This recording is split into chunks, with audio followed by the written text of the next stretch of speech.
अच्छा जी, अब हम स्टार्ट करते हैं मैथ का चैप्टर नंबर 2। चैप्टर नंबर 2 किस बारे में? चैप्टर नंबर 2 का नाम जो है वो है लॉगरिदम्स।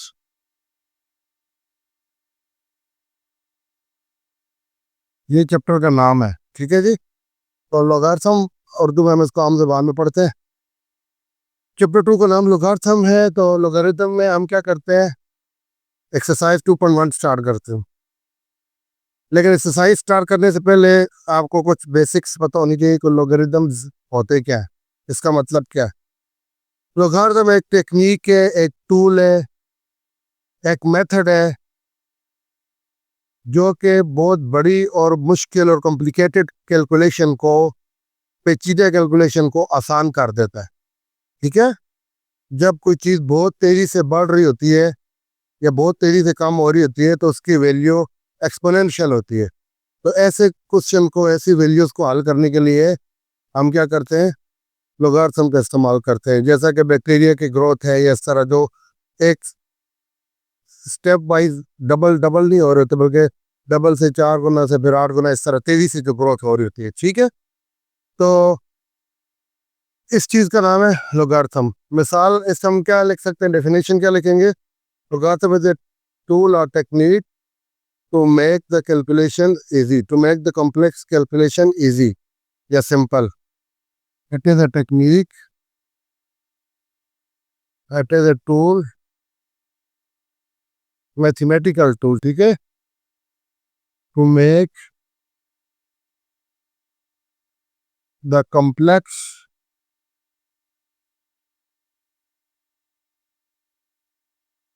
Calculations easy.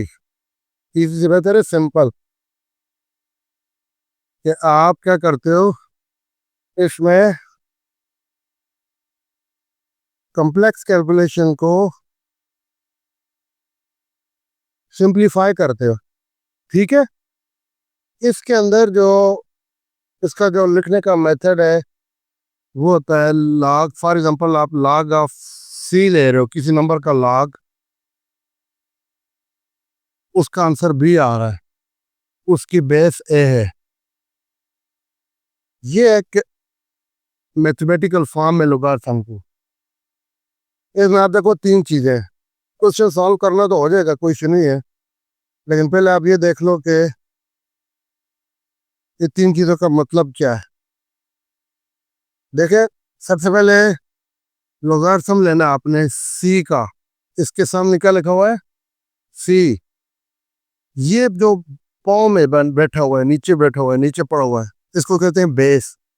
ये याद रखोगे, जो चीज इधर जी के साथ होती है, जी के पाँव में होती है, वो बेस होती है।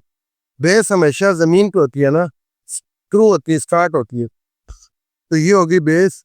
और इसका आंसर है इक्वल के बाद, मतलब इसका आंसर, आंसर है इसका बी। पढ़ेंगे कैसे?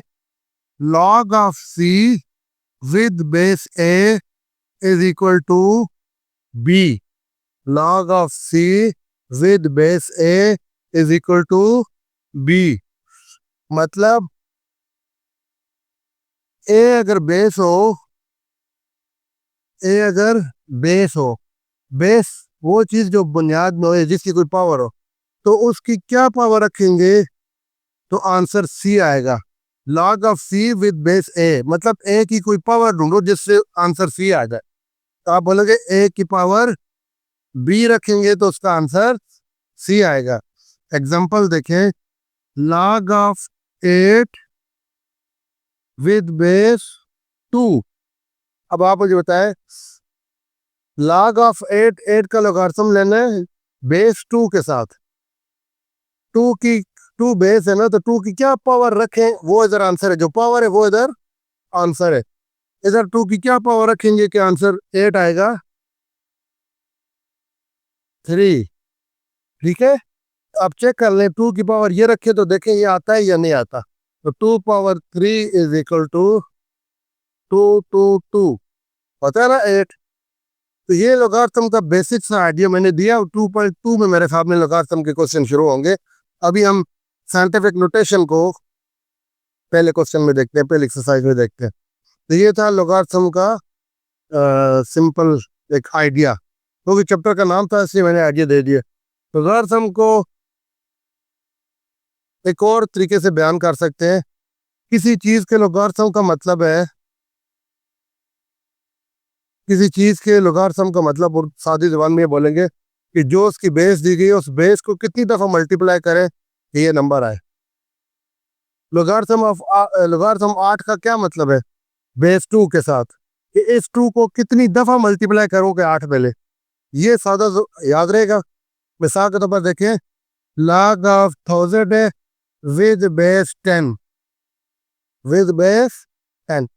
इसका मतलब है कि 1000 हासिल करना है 10 के बुनियाद से, 10 से को 1000 बनाना है। 10 को कितनी दफा मल्टीप्लाई करो तो 1000 आएगा? 3 दफा। ठीक है, 10 इंटू 10 100, 100 इंटू 10 1000। तो 10 को 3 दफा मल्टीप्लाई करेंगे तो 1000 आएगा। तो इस मतलब इसका आंसर 3 है। अब समझ आई? एक और तरीके से समझा रहा हूँ लोगारिथम का। Logarithm tells that logarithm of a number with a base means how many times base should be multiplied to get that number। किसी लोगारिथम का किसी नंबर को लोगारिथम फाइंड करने का मतलब है उसकी जो बेस दी गई है, भाई इस बेस के साथ इसका लोगारिथम क्या होगा। हर लोगारिथम में बेस मस्ट है, बेस दी जाती है। बेस मतलब किस चीज की पावर आप रखना चाहते हैं। यहाँ पे हम 2 की पावर रखना चाहते हैं, यहाँ 1 की पावर रखना चाहते हैं, यहाँ 10 की पावर है। तो कहता है इस 1000 को इस बेस के साथ बनाना है। तो इस लोगारिथम का क्या मतलब होगा कि इस बेस को कितनी दफा अपने साथ ज़रब दें कि ये बने। तो आप बोले 3 दफा ज़रब दें। कोई और मिसाल, 1 to 5 5, ठीक है, या 6 to 5 कर लेते हैं। 625 को इससे बनाना है। तो सादा जुबान में क्या मतलब है इसका कि 5 को कितनी दफा मल्टीप्लाई करेंगे ये आए? 5 5 5 5। आप देख ले, 5 5 5 कितना हो गया? 1 to 5 ना, 5 25 और 25 और 5 125 और एक दफा और 5 करो तो 625। 5 किसको 4 टाइम मल्टीप्लाई करेंगे, 5 को 4 टाइम, तो इसका आंसर है 4। लोगारिथम का मतलब समझ आया? क्वेश्चन हमने शुरू नहीं किया लेकिन आइडिया दे रहा हूँ। Logarithm of a number means how many time the base should be multiplied to get that number. इस नंबर को हासिल करना है तो इसको कितनी दफा ज़रब दें तो ये बनेगा। 20 दफा ज़रब दें, 20 मतलब कोई भी नंबर। 2-3 मतलब मैंने सिखा दिए।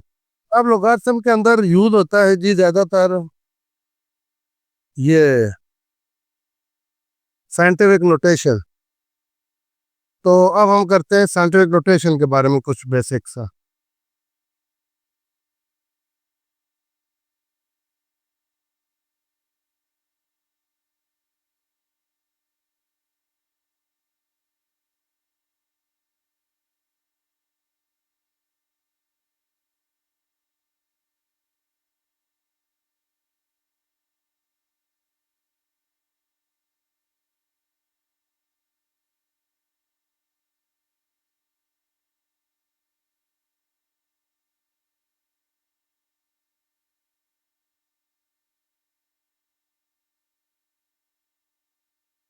नेक्स्ट टॉपिक है हमारा साइंटिफिक नोटेशन। पहले इसका मतलब फिर क्वेश्चन। ये क्या होता है? इट इज अ मेथड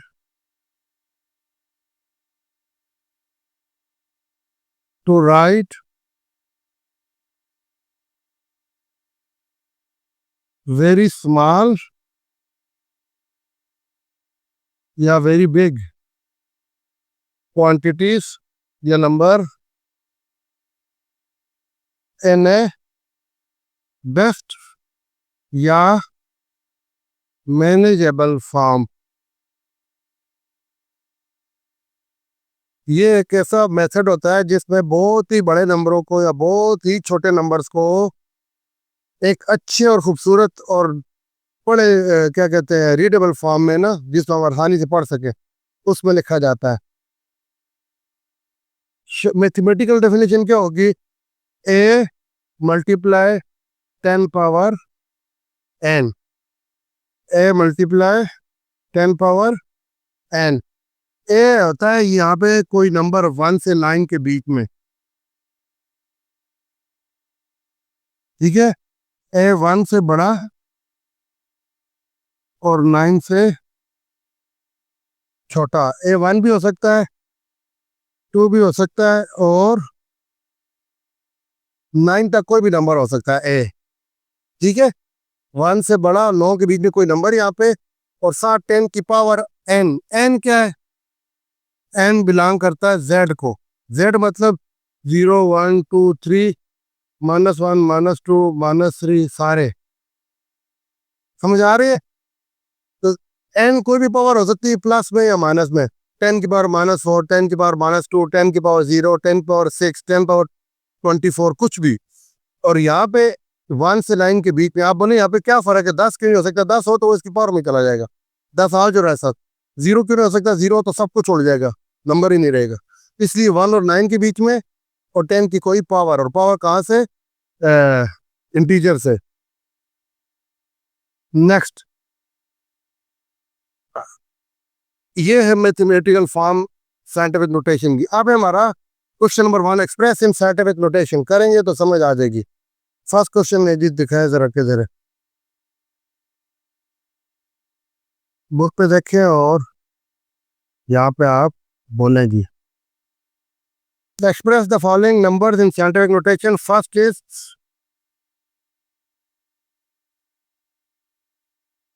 6 0 है ना,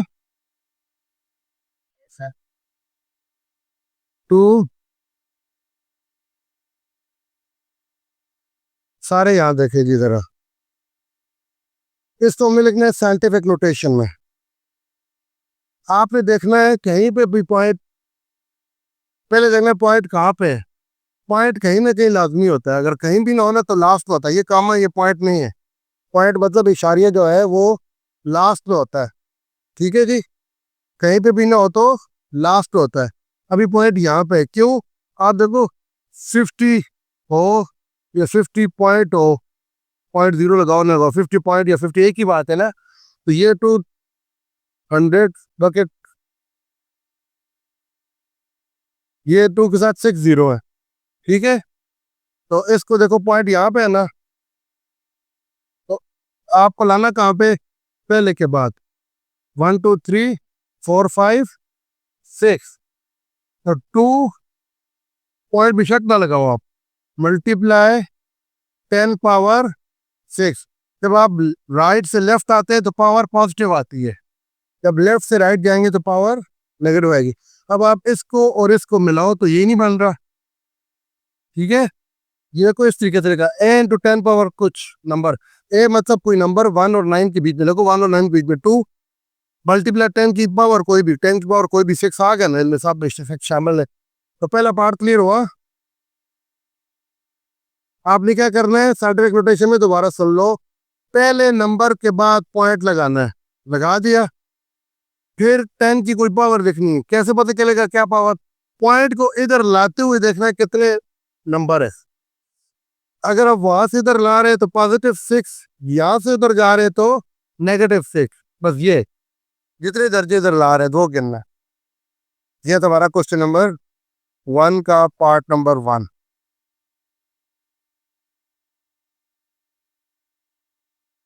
नेक्स्ट 48900, यही है देखें 48900। अब देखें पॉइंट कहाँ पे होना चाहिए? यहाँ पे होना चाहिए। इसको कहते हैं रेफरेंस पॉइंट। आप ये इशारिया, ये वाला निशान सिंबल यूज कर सकते हैं, लेकिन खुद इधर लगा नहीं देना। इधर मैंने लगा दिया सिंबल, रेफरेंस पॉइंट इसको कहते हैं। है यहाँ पे होना, यहाँ पे चाहिए, पहले के बाद पॉइंट होना चाहिए, फर्स्ट वन 0 के बाद। तो देखिए जरा 1 2 3 कितने पॉइंट हो गए? 4। तो आप लोग देखिए 4, अब पॉइंट लगा लो, 0.89 मल्टीप्लाई 10 पावर 4। क्लियर? थर्ड बताएं जी, थर्ड पार्ट। 0.0042।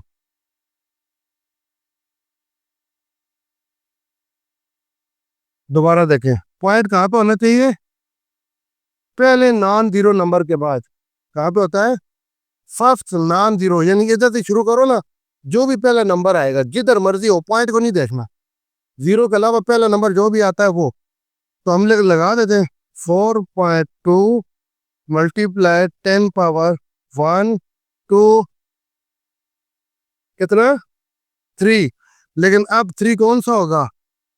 माइनस वाला। गुड, यहां से उधर जा रहे तो माइनस का। ठीक हो गया जी। ये था हमारा क्वेश्चन नंबर, पार्ट नंबर 3।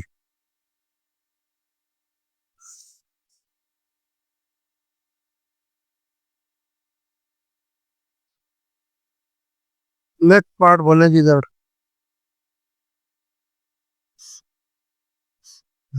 चौथा पॉइंट। पॉइंट के बाद कितने? 6 जीरो।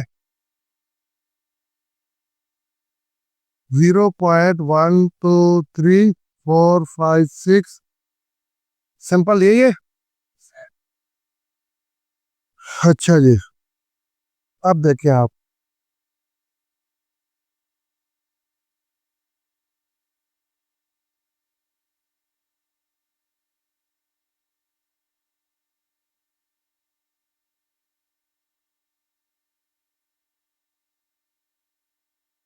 पॉइंट होना काफी चाहिए। इधर से आओ तो यहाँ आना जी। अभी है किधर? इधर 1 2 3 4 5 6 7। आंसर क्या लिखेंगे? 9। अगर एक नंबर है ना, फिर पॉइंट को कोई फायदा नहीं लगा देगा। Multiply 10 power -7। क्यों?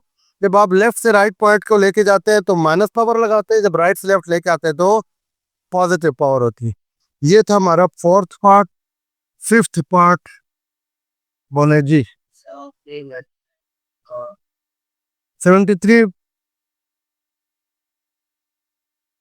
Multiply 10 power 3।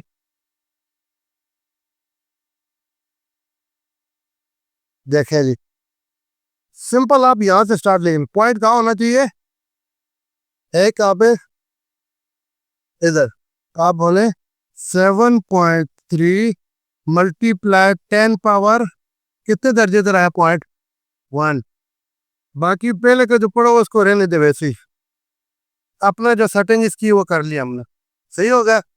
अब 7.3 मल्टीप्लाई, देखिए दोनों 10 10 है।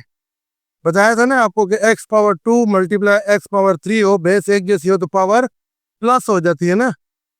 बेस एक जैसी हो तो पावर प्लस, तो ये बेस एक जैसी तो पावर क्या हो जाएगी? 4। ये तो हमारा part number 5। Last 6.65 10 power 2। 0.65 10 power 2। अब इसको देखें, आप ही बताएं। पॉइंट यहाँ पे होना चाहिए ना, और है यहाँ पे। आप क्या करें? पॉइंट को उधर ले जाए तो कितने दर्जे पॉइंट इधर गया? तो क्या आ गया? 10 पावर -1। जब लेफ्ट से राइट जाता है तो -1। और ये 10 पावर 2 पहले से पड़ा हुआ है, ये वाला। आप क्या करें? 6.5 मल्टीप्लाई 10 पावर, दोनों पावर इकट्ठी कर ले, -1 +2। पता नहीं क्या होती है? 6.5 10 पावर 2 -1 क्या होता है? 1।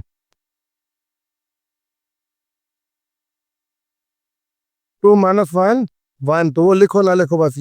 ये था हमारा क्वेश्चन नंबर 1 के 6 पार्ट्स। अभी आप इसको देखें, थोड़ा सा होल्ड करें और समझें और लिखें और पूछें क्या मसला हो।